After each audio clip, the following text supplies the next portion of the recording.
Why is my Shopify store not accepting payments?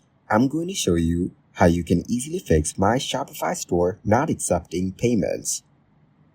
First, check your admin notifications by clicking the bell icon on the top right-hand side of your Shopify admin. This should then reveal all of the relevant notifications for your store.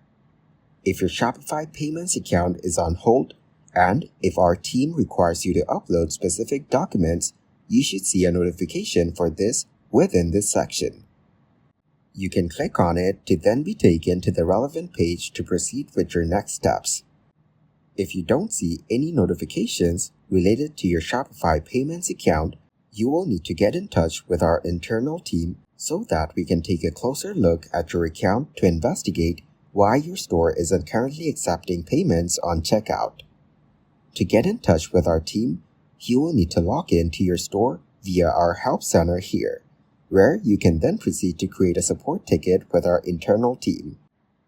This usually occurs when the bank rejects the payout because the amount is non-existent or closed. Most often, this is due to incorrect bank details. You can update your details in the Shopify admin, and Shopify Payments will try the payout again within 3 business days.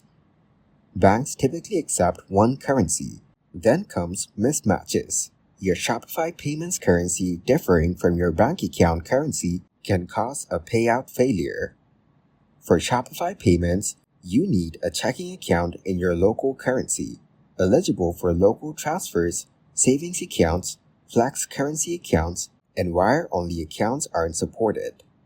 A mismatch between the beneficiary name on the Shopify payout and the bank account could also lead to failure. Unless it's a bank account error, Shopify automatically includes the funds in your next payout, typically within a few business days. If there's a bank account issue, a hold banner will appear, indicating that the payout won't be retried automatically. In such a case, contact Shopify support.